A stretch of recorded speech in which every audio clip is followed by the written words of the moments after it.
Okay, so this is the final all done state after cleaning off the eMac casing.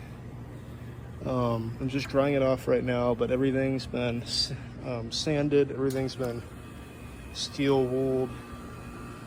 I've used baking soda. It is completely clean in every single way. Front bezel cleaned, all hardware cleaned, ready to put back together and install a new OS.